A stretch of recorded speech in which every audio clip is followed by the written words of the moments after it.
আসসালামু আলাইকুম সুপ্রিয় শিক্ষার্থীবৃন্দ, আজকের ক্লাসের মধ্যে আমরা চেঞ্জিং সেন্টেন্স সম্পর্কে শিখব। ঠিক আছে, সরি টেক্সটেশন সম্পর্কে শিখব। প্রথম যে আমরা লিখতে সেখানে মধ্যে কি modesty is a great person, মানে কি নম্রতা একটি মহান গুণ। তাইলে যদি এরকম কোনো সেন্টেন্সের মধ্যে গুণ বোঝায় বা কোনো বিষয়বস্তু বোঝায় তাহলে সাবজেক্ট হিসেবে আমরা ই ব্যবহার করব। কি ব্যবহার করব? ই। তাইলে এখানে দেখো হেল্পিং ভার্ব কি আছে? ইজ দেয়া আছে, ঠিক আছে না? তাহলে এখানে আমাদের আনসারটা কি লিখব? Is on did. এটা হ্যাঁ বোঝা গেছে, না বোঝা ইজ অন ডিড, ঠিক আছে। তারপরে দেখো কি লিখলাম, দা মোডেস্ট অলওয়েজ রেসপেক্ট দেয়ার সুপারিয়র্স। এই মোডেস্ট মানে কি? মোডেস্ট মানে নম্র ব্যক্তিরা। দা মোডেস্ট মানে কি? নম্র ব্যক্তিরা অলওয়েজ রেসপেক্ট দেয়ার সুপারিয়র্স, অর্থাৎ তাদের যে মানে বড় গুরুজন আছে তাদের কি করে? সবসময় রেসপেক্ট করে, সম্মান করে। কারা সম্মান করে? নম্র ব্যক্তি, যারা ভদ্র নম্র, তাদের পাশে সিনিয়র যারা আছে তারা কি করে? সম্মান করে। তাহলে ভদ্র ব্যক্তিরা দা মোডেস্ট মানে এখানে প্লুরাল আছে। তাহলে যদি এরকম ব্যক্তিরা প্লুরাল বোঝায় তাহলে সাবজেক্ট হিসেবে দেব পারো। কি পারো? দে। আর এখানে মধ্যে দেখো আছে কি, এখানে কিন্তু মূল হেল্পিং ভার্ব দেয়া নাই। কি দেয়া নাই? আগের সেন্টেন্সের মধ্যে হেল্পিং ভার্ব ইজ দেয়া ছিল, ঠিক না? এখানের মধ্যে কি নাই? হেল্পিং ভার্ব দেয়া। যদি হেল্পিং ভার্ব দেয়া না থাকে তাহলে আমরা কি করতে হবে? টেন্স অনুযায়ী ডু, ডাজ, ডিড থেকে যে কোনো একটা করে দেব ব্যবহার করতে হবে। এখন এখানের মধ্যে ডু হইব না, ডাজ হইব না, ডিড হইব, কি করে বুঝবো? কোনো আইডিয়া আছে না? আইডিয়া না থাকলে আইডিয়া বাই করতে হবে। কিভাবে? যদি সেন্টেন্সের মধ্যে এস অথবা ইএস যুক্ত থাকে, মানে সাবজেক্ট যখন তারপর সিঙ্গুলার নাম্বার তখন মূলবাহী এস অথবা ইএস যুক্ত থাকলে আমরা ডাজ করব। কি করব? ইএস বাই ডিড। তারপর আমি লিখলাম হি প্লেজ ক্রিকেট। এখন হিটা কিন্তু তারপর সিঙ্গুলার নাম্বার, ঠিক না? তখন মূলবাহী এস অথবা ইএস যুক্ত থাকবে, ঠিক আছে? তখন আমরা ডাজ করব। আর ডিড তো আমরা কোন সময় মূলবাহী পাঁচ ফর্ম থাকবে, যেমন হি প্লেড ক্রিকেট যদি থাকে তাহলে ডিড নট হি। আর যদি থাকে এরকম উই প্লে ক্রিকেট তখন লিখব ডোন্ট উই। কি লিখব? ডোন্ট উই, ঠিক আছে? তখন উইটা গুলো তখন ফার্স্ট পারসন, ঠিক আছে? দেখো এখানের মধ্যে রেসপেক্ট আছে, এখানের মধ্যে মূলবাহী এস অথবা ইএস যুক্ত নাই, এর মানে কি নাই? ডাজ বলার কোনো প্রশ্ন ওঠে না। আবার রেসপেক্টেড নাই, এটা মূলবাহী পাঁচ ফর্ম না, মানে ডিড লেখা হবে কি নাই? প্রশ্ন ওঠে না, ঠিক আছে? তাহলে আমরা কি ব্যবহার করব? এখানের মধ্যে ডু ব্যবহার করব। তাহলে দা মোডেস্ট এখানে সিঙ্গুলার নাম্বার প্লুরাল নাম্বার কইছি প্লুরাল, তাহলে কি লিখব? Don't play. এইটা আছে। তারপরে দেখো everybody likes a modest person. Everybody, anybody, nobody, somebody যদি সেন্টেন্সে মধ্যে থাকে তাহলে সাবজেক্ট হিসেবে কি লিখব? দে হইব। কি লিখব? দে। তাহলে এইখানের মধ্যে দেখো এখানে আসছে, এখানে কিন্তু মোডেস্ট এস অথবা ইএস যুক্ত আছে, আছে নি? জি। এস অথবা ইএস যুক্ত থাকলেই কিন্তু শুধুমাত্র কি হইতো না? ডাজ হইতো না। এখানে কিন্তু এখানে থার্ড পারসন প্লুরাল নাম্বার আছে। যদি থার্ড পারসন সিঙ্গুলার নাম্বার এটা বলছিলাম হি প্লেজ ক্রিকেট, তখন হি আর থার্ড পারসন সিঙ্গুলার নাম্বার, এখন আমরা কি বলবো? ডাজ করব। এখন এটা কিন্তু প্লুরাল নাম্বার। আরেকটা কথা মনে রাখবে, এখানে ডাজের সাথে কোনো দে হয় না। আমরা কোনো সেন্টেন্স পাই দে ডাজ দা ওয়ার্ড, দে দুটো পাই, ঠিক না? অথবা দে ডিড দা ওয়ার্ড, ঠিক আছে না? তাহলে এখানে ডোন্ট হইব। দে হইব কি জন্য? কারণ এভরিবডি আছে। আমরা একটা রুল জানি কি, এভরিবডি, এনিবডি, সামবডি, নোবডি তাহলে সাবজেক্ট হিসেবে কি বসে? দে বসে। এটা বসে নি? আবার বুঝিয়ে দিলাম। এভরিবডি, এনিবডি, সামবডি সাবজেক্ট থাকলে সাবজেক্ট হিসেবে দে হইব, ঠিক আছে? আর ডু কেন হইছে এখানের মধ্যে? এটা থার্ড পারসন প্লুরাল নাম্বার। যদি এখানে মানে he likes a modest person যদি থাকতো তাহলে হিটা তারপর সিঙ্গুলার নাম্বার, যার কারণে ডাজ হতো। কত বুঝছো নি? A modest student hardly fails to reach his goal, মানে একজন নম্র শিক্ষার্থী কখনো সে লক্ষ্য থেকে মানে ফিরে না আসে, ঠিক আছে? মানে সব সময় তার লক্ষ্যে অবিচল থাকে, ঠিক আছে? মানে ব্যর্থ হয় না, ঠিক আছে? ব্যর্থ হয় না। এই বিষয়টা কিন্তু এখানে মানে নেগেটিভ অর্থ আছে। কিভাবে বুঝলাম? আমরা জানি সেন্টেন্সের রুলস আছে, আমার সাথে মানে শুনবা মনে হইবে, আমি শুনবা, ঠিক আছে? Scarcely, hardly, rarely, little, few, nobody, nothing, none, no one. যদি তার সেন্টেন্স মধ্যে এগুলো বুঝবা যে কি আছে? না বোধক আছে বা নেগেটিভ আছে, বলে বুঝতে পারছেন? তাহলে দেখো এখানে হার্ডলি আছে, তাই আমরা কি বলবো এখানের মধ্যে? নট আর লাগাইতাম না, কারণ আমরা কি আছে এখানে বুঝলাম কি আছে? হা বোধক আছে না বোধক, সরি না বোধক আছে, আমরা হা বোধক করতে হবে। হার্ডলি তো নেগেটিভ, ওকে? তাহলে এখানে দেখো তাহলে এ মোডেস্ট স্টুডেন্ট মানে কি? একজন নম্র শিক্ষার্থী। একজন সঙ্গে তাহলে তারপর সিঙ্গুলার নাম্বার একজন স্পেসিফিক বলে দিয়েছে, তাহলে এখানে হি অথবা সি বলে দিতে হবে। এখন একজন নম্র শিক্ষার্থী একজন ছেলে হইতে পারে, মেয়ে হইতে পারে, ঠিক আছে না? হি লেখলে বসে লেখলে বুঝতে পারছেন সাবজেক্ট। এখন ডাজ বসে কি না ডু বসে, দেখো এখানে মূলবার কিন্তু ফেল, ফেলের এস যুক্ত আছে। তাহলে আগে বুঝলাম এটা একজন ব্যক্তি, তাহলে একজন ব্যক্তি যদি তারপর সিঙ্গুলার নাম্বার তখন ডাজ দেব। কি বল? ডাজ দিয়ে কি বল? ডাজ ওই বুঝছো নি? তারপর দেখো কি লিখলাম, let try to be modest in our way of life. অনেক সময় লেট আস থাকতে পারে, অনেক সময় লেটের পরে কি বলে এটাকে অ্যাপোস্ট্রফি যে এস থাকতে পারে। অ্যাপোস্ট্রফি এটা কি আছে? লেট আস আছে, ঠিক আছে? লেট আস থাকলে আমরা জানি একটা নিয়ম শেল উই বসে, কি বসে? Shell we. আর খুব খেয়ালে কিন্তু বানানটা লেখা শেল উই লেখা, ঠিক আছে? শেল ইউ লেখলে কিন্তু আনসারটা কাটা যাবে। পক্ষান্তরে একটা রুলস আছে, যে সেন্টেন্সের মধ্যে let him, let her, let them থাকে, তাইলে আনসারটা হবে কি will you। let him, let her, let them তাহলে আনসারটা কি হবে will you। R let us তাহলে shall we। বুঝতে পারছি? ওকে, তাহলে ওকে আছে আমি avoid the immodest companion। companion মানে কি? সঙ্গী। companion মানে কি? immodest মানে হচ্ছে যে modest এর অ্যান্টোনিম। modest মানে কি? নম্র। আর immodest মানে হচ্ছে বদ্ধ, অভদ্র নয় বা অভদ্র, অনম্র বা মানে রুড, যেটা উগ্র, বুঝেছ? উগ্র। তাহলে অ্যাভয়েড দ্য ইমোশন মানে অ্যাভয়েড মানে কি? মানে তাদেরকে মানে তাদের সঙ্গ ত্যাগ করা উচিত, ঠিক আছে? তাইলে অ্যাভয়েড দ্য ইমোডেস্ট পার্ট দ্য কম্পেনিয়নস। তাইলে এখানে কিন্তু মানে সব যত উগ্র ব্যক্তি আছে বা যত অভদ্র ব্যক্তি আছে সব ব্যক্তির কথা বলছে। তাইলে এখানে এটা প্লুরাল আছে না সিঙ্গুলার আছে? প্লুরাল মানে একাধিক। তাহলে একাধিক যদি বোঝায় আমরা সাবজেক্টে কি বলবো? কিনা সিনা দে দে। Very good. তাইলে দেখো এখানের মধ্যে আমরা ডু ডোন্ট দে লিখব, ঠিক আছে? তাহলে এখানের মধ্যে আমরা কি ব্যবহার করতে পারতাম না?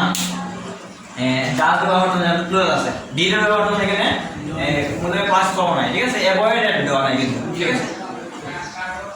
এই একটা জিনিস আছে, অ্যাভয়েড দ্য ইমোডেস্ট কম্পেনিয়নস। এটা কিন্তু একটা উপদেশ হয়েছে।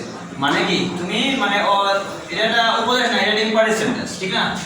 এর মানে ইম্পারেটিভ সেন্টেন্স কিভাবে হইলো দেখো। সেখানে বলছে তোমার জন্য যদি বললো তুমি অবাধ্য মানুষের সাথে চলো না, এটা যে উপদেশ না সে এটা ইম্পারেটিভ সেন্টেন্স। ইম্পারেটিভ সেন্টেন্স তার অ্যানসার কি হয়? উইল ইউ হয়। আমরা বুঝতে পারছি? আবার দিলে দেখতেছি ইম্পারেটিভ সেন্টেন্স কাকে বলে? যে বাক্য দ্বারা আদেশ, উপদেশ, অনুরোধ, নিষেধ ইত্যাদি বোঝায় তাকে কি বলে? Imperative sentence. তাহলে আমরা উইল ইউ বসি, কি বসাই? এটা রুলস পাইছে কি উইল ইউ। এটা একটা imperative sentence. Avoid the immodest companion মানে কি? মানে অভদ্র ব্যক্তিগত হলো মানে হেরা কর্তব্য করো বা তাদের সঙ্গ ত্যাগ করো, এটাই বলছে, ঠিক আছে? এটা একটা ইম্পারেটিভ সেন্টেন্স। তারপরে কি আছে আমি an ideal student is always modest in his behavior। মানে একজন আদর্শ শিক্ষার্থী সর্বদা সব সময় তার ব্যবহারটা নম্র থাকে, ঠিক আছে? সব সময় নম্রবদ্ধ থাকে, ঠিক আছে? তাহলে an ideal student এখানে এটা তারপরে কি বললেন নাম্বার আছে, মানে হি অথবা সে লইব। আর এটা হাবুল আছে, হাবুল কি যে ইজন কি, ইজন কি অথবা ইজন সে হলো আমটা কি লইব? ইজন সে লাগবে, ঠিক আছে? তারপর দেখো কি লিখলাম, the habit of reading book is good. মানে বই পড়ার অভ্যাস করা কি ভালো, ভালো একটা গুণ, ঠিক আছে? তাহলে এখানে আমাদের বই পড়ার এরকম যদি বিষয়বস্তু হয়ে যায় সাবজেক্টে কি লিখুন বা ইট, এটা এটা আনসারটা কি লিখব? It is or it. এটা হাউ বলতে আছে না, ইজ কেন কইছে না, ইজ টা কিন্তু দাদা দেয়া আছে, ঠিক আছে? তারপরে কি লিখলাম, এভরিবডি লাভস এ স্টাডিয়াস স্টুডেন্ট। মানে যে স্টাডিয়াস মানে হচ্ছে যে পড়ুয়া, মানে পড়ে আর কি, যে একজন পূর্ব শিক্ষার্থীকে সবাই পছন্দ করে বা ভালোবাসে, ঠিক আছে? তাহলে একটা রুল জানি কি, এভরিবডি এনিবডি সামবডি নবডি হলো সাবজেক্ট কি বসে? দে দে। ঠিক তদ্রুপ এভরিওয়ান এনিওয়ান সামওয়ান নানটা হলো সাবজেক্ট কি বলবো? দে, ঠিক আছে? এটাও ডন্টে ডন্টে কি জন্য? যার মানে এটা তার পছন্দ করা আছে, যার মানে ডু হইছে, ঠিক আছে? যদিও এস পাইয়ে আছে, যদিও এখানে আবার যদি হি লাভস স্টাডিয়াস স্টুডেন্ট রাখতো অথবা রতন দাদা তো কি হইতো? তখন দাদন কি হইলো না, বুঝতে পারছেন?